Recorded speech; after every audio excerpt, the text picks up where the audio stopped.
ये द्वितीय वर्ष केशव दास रचित पदों की व्याख्या एवं भावार्थ। राम राज्य। भावे जहाँ विभिचारी वैद्य रमय पर नारी, द्विजगण दंडधारी चोरी पर पीर की। माननीन ही के मन मानियत मान भंग, सिंधु ही उल्लंघ जात कीरति शरीर की। मूलें तो अधोगतिन पावत हैं केशोदास, नीच ही सुहें वियोग इच्छा गंगा नीर की। बंध्या वासनान जान विधवा सवाटिकाई, ऐसी रीत राजनीत राजा रघुवीर की। लूट बे के नाते पाप पट्टनों को लूटियत, तोड़ बे को मोह तरु तोड़ डार यतु हैं। उसके बाद एक पंक्ति इसमें छूट रही है केशव ने, जो मूल है। घाल वे के नाते गर्भ घाल यतु देवन के, जार वे के नाते अघ ओघ जार यतु हैं। बांध वे के नाते ताल बांध यतु केशोदास, मार वे के नाते तो दरिद्र मार यतु हैं।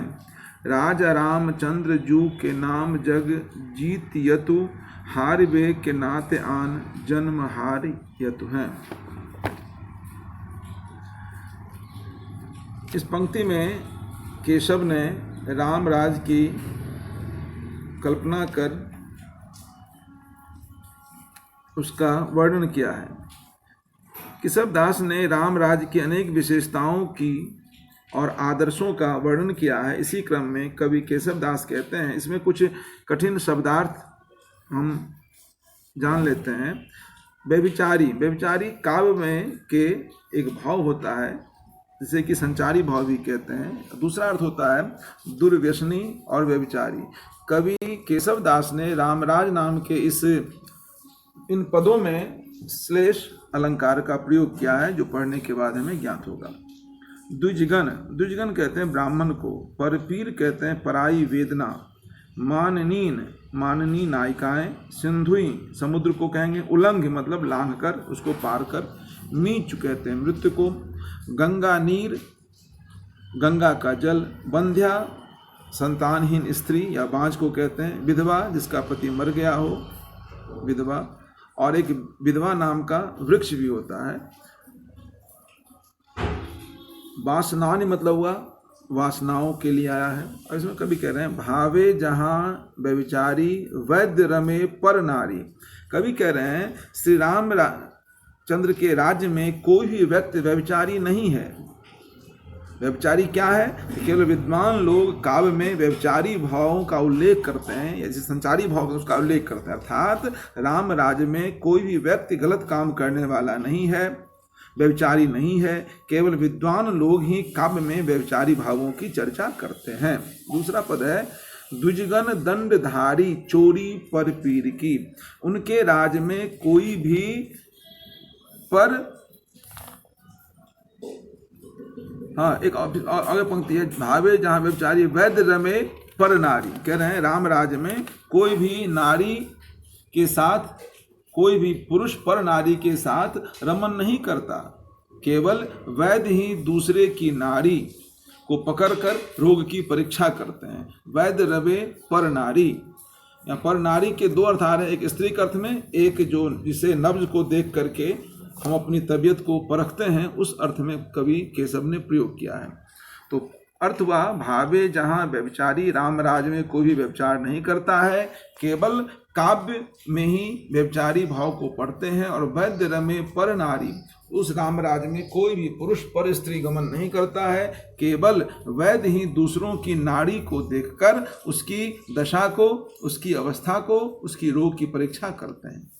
दूसरा पद है द्विजगण दंडधारी चोरी पर पीर की। वहां दंड पाने योग्य कोई भी व्यक्ति नहीं है, केवल ब्राह्मण ही हाथ में दंड या लकड़ी की छड़ी के अर्थ में धारण करते हैं। चोरी पर पीर की, वहां राम राज्य में कहीं भी कोई चोरी नहीं होती है। कोई भी व्यक्ति चोरी नहीं करता है, केवल लोग दूसरों की पीड़ा को चुराते हैं। चोरी पर पीर की, दूसरों के कष्टों को, दूसरों के दुखों को, दूसरों की तकलीफों को ही हरण करते हैं, उनको चुराते हैं। माननीन ही के मन मानयत मान भंग, माननीन ही के मन मानयत मान भंग। कह रहे हैं वहाँ रामराज में कोई भी किसी का मान भंग नहीं करता है, केवल प्रेमी जन ही अपनी माननीय नायिकाओं के मान का भंग करते हैं। सिंधु ही उल्लंघ जात कीरति शरीर की, वहाँ रामराज में कोई किसी की मर्यादा का उल्लंघन नहीं करता है, केवल शरीर की कीर्ति ही अर्थात मनुष्य का कर्म, मनुष्य का अपना व्यवहार आचरण, उनकी कीर्ति ही समुद्र को लांघकर फैल जाती है। मूल तो अधो गतिन पावत हैं के सुदास, मीच ही सो है वियोग इच्छा गंगा नीर की। वहाँ किसी को अधोगति नहीं होती है। अधोगति कहते हैं नीचे की तरफ। कह रहे हैं वहाँ किसी की अधोगति नहीं होती है, केवल वृक्ष की जड़ें ही नीचे की ओर जाती है, अर्थात सभी लोगों का मन व्यक्तित्व ऊर्ध्वमुखी होता है। मूले तो अधो गतिन पावत हैं के सुदास, नीच ही सो है वियोग। और कह रहे हैं केवल वहाँ किसी की अधोगति नहीं होती है, केवल वृक्ष के पादपों की जड़ें ही नीचे की ओर जाती है, अर्थात सभी लोग ऊर्ध्वमुखी हैं। वहाँ गंगा जल के अतिरिक्त और कोई इच्छा शेष नहीं रहती रामराज में। वहाँ तो केवल मृत्यु से ही वियोग है, अर्थात वहाँ मृत्यु का अभाव है। किसी को अपने प्रियजनों, अपने आत्मीय जनों का वियोग नहीं मिलता। मीच ही सो है वियोग इच्छा गंगा नीर की, लोगों को गंगा जल की इच्छा होती है, लेकिन मृत्यु वहाँ विलुप्त है। रामराज में किसी को मृत्यु का अभाव है। फिर कह रहे हैं अगली पंक्ति है, बंध्या वासनानि जान विधवा सवाटिकाई, ऐसी रीत राजनीति राजा रघुवीर की। फिर कहते बंध्या कहते हैं वाच। वहाँ कोई भी नारी संतानहीन अथवा विधवा नहीं होती, केवल वाटिकाओं में वहाँ विधवा नामक वृक्ष मिल जाते हैं। और फिर कह रहे हैं ऐसी रीत राजनीति राजा रघुवीर की, श्री राम के राज्य की यही अनुपम रीति है कि यहाँ मनुष्य की वासनाएं बंध्या रहती हैं, अर्थात वासनाओं का प्रसार नहीं होता। बंध्या वासना, वहाँ स्त्रियां बंध्या नहीं, बांझ नहीं है, सभी संतान सुखों से भरपूर है। वासना क्या है, वहाँ वासनाओं का प्रसार नहीं होता, अर्थात इसमें कह रहे हैं केवल वासनाएं ही बंध्या रहती है, बांझ रहती है। वासना कहते हैं कोई ऐसी इच्छा जो मन में दबी हो। अगला फिर पद कवि इसमें करें, लूट वे को नाते पाप पट्टने तो लूटियत, तोड़ वे को मोह तरु तोड़ डार यतु है। लूटवे का अर्थ हुआ यहाँ पे लूटपाट के लिए। राम राज्य की विशेषताओं को बतलाते हुए केशव दास ये बताते हैं कि लूट वे के नाते पाप पट्टने को लूटियत।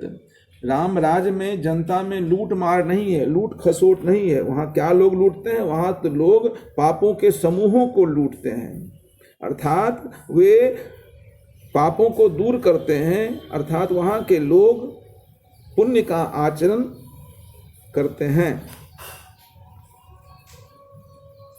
तोड़ बे को मोह तरु तोड़ डार यतु है। राम के राज्य में लोग किसी के हृदय को नहीं तोड़ते, दिल को नहीं दुखाते, बल्कि सांसारिक माया मोह रूपी वृक्ष को तोड़ डालते हैं। घाल बे के नाते गर्भ घाल यतु देवन के, जार बे के नाते अग ओग जार यतु हैं।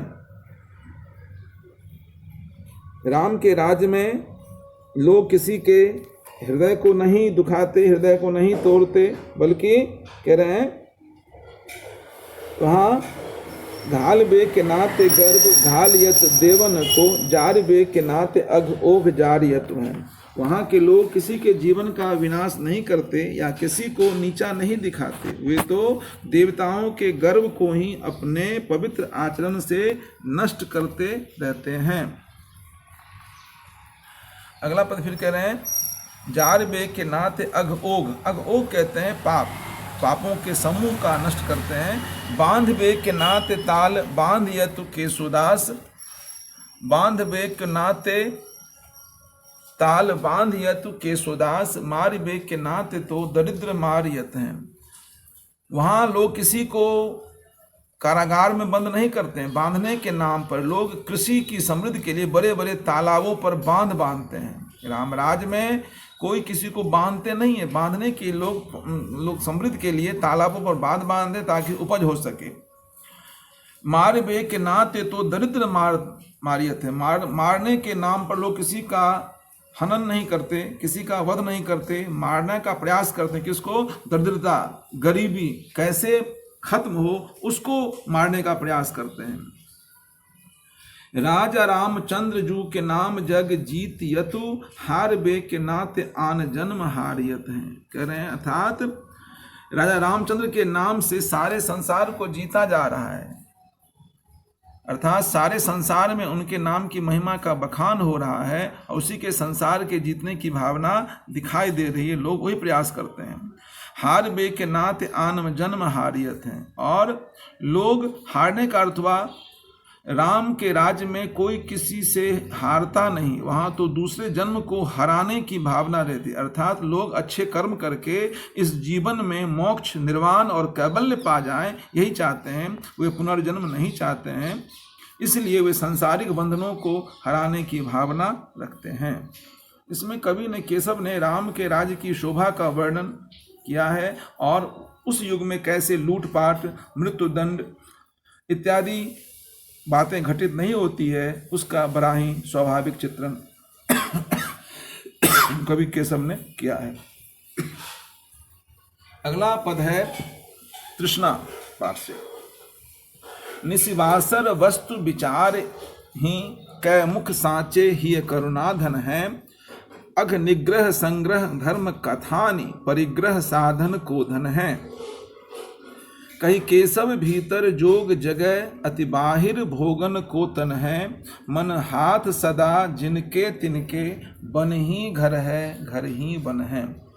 इसमें कभी निशि का अर्थ होता है रात, वासर कहते हैं दिन को, सांच मतलब हुआ सत्य, निग्रह मतलब हुआ अपने वश में करना, दबाना, परिग्रह साधन संचय करने के साधन, जोग मतलब योग वैराग्य, मन हाथ मन बस में है, मन अपने नियंत्रण में है। कभी इसमें कह रहे हैं ये केशव का ये पाठ विज्ञान गीता के तृष्णा प्रसंग से लिया गया है। इसमें कवि ने तृष्णा एवं वासना को सांसारिक मोह का कारण बतलाते हुए तृष्णा से रहित व्यक्ति संसार में सबसे सुखी होता है, वही मुक्त प्रदान करने का सच्चा मार्ग है। माया मोह से मुक्त होने के बाद ही आदमी अपना जीवन धन्य कर सकता है, उसी को वर्णित करते हैं। निशिवासर वस्तु विचार ही के मुख साँच ही ये करुणाधन है। करें जो व्यक्ति रात दिन वस्तु स्वरूप का विचार करता है, अर्थात संसार की नश्वरता के बारे में जानता है, मुख साँच ही ये करुणाधन है, और मुख से सत्य वचन बोलता है, हृदय में करुणा रूपी धन रखता है। अग्निग्रह संग्रह धर्म कथानि, और अग्निग्रह संग्रह धर्म कथानि पापों को दबाता है या नष्ट करता है, धर्म कथाओं का संग्रह करता है। परिग्रह साधन को धन है, और सांसारिक विभूतियों का संचय अर्थात परिग्रह के साधनों की संख्या सीमित करता है। वह व्यक्ति सांसारिक तृष्णा व आसक्त से मुक्त रहता है। अग्निग्रह संग्रह धर्म कथान परिग्रह साधन को धन है। फिर अगला पद कह रहे हैं कहीं केशव भीतर जोग जगे। केशव दास कहते हैं इस प्रकार कि जो व्यक्ति अपने मन में योग या वैराग्य जागृत रखता है तथा शरीर बाहर के भोगों में लिप्त रहते हुए भी जो मन को अधिकार में रखता है, उस व्यक्ति के लिए घर ही बन है और बन ही घर है। कहीं केशव भीतर जोग जगे, जिसके भीतर में जोग भावना जगती है। अति बाहर भोगन को तन है, मन तो बाहरी संसार में रहता है लेकिन ध्यान उसका परमपिता परमेश्वर पे लगा होता है। मन हाथ सदा जिनके तिनके, जिसका मन अपने नियंत्रण में है उसके लिए घर वन के सदृश है और जिसका मन अनियंत्रित है उसके लिए वन भी घर के समान है। भाव कह रहे हैं बाहर के भोगों में लिप्त रहते हुए भी जो मन को अधिकार में रखता है उस व्यक्ति के लिए घर ही वन है और वन ही घर है। आशय कवि कह रहे हैं मन को, इसलिए हम लोग पहले भी पढ़ चुके हैं, जो मन के हारे हार है, मन के जीते जीत। कृष्ण भी गीता में कहते हैं मनुष्य को इस प्रकार होना चाहिए जिस प्रकार से कमल पानी के अंदर रहते हुए भी पानी से बिलग रहता है। तुलसीदास भी संदर्भ में पंक्तियां बहुत अच्छी कह चुके हैं, कर से कर्म करो विधि नाना, मन राखो जहाँ कृपा निधाना। आशय यह है कि मन को हाथ में रखने वाला व्यक्ति सच्चे अर्थ में जितेंद्रिय होता है और वह मन मोह से ग्रस्त नहीं होता है, वो तृष्णा से रहित होता है और संसार में सभी दुखों का जड़ वो मोह है, माया है, तृष्णा है। उसी से केशव ने अलग रहने का नसीहत इन पंक्तियों के माध्यम से हमें दिया है। अगला पद है सुखद जीवन। पंडित पूत सपूत सुधी, पत्नी पति प्रेम परायण भारी। इस पंक्ति में भी केशव ने अनुप्रास का बड़ा ही सुंदर प्रयोग किया है। जान सबय गुण मान सबय जन, दान विधान दया उरधारी।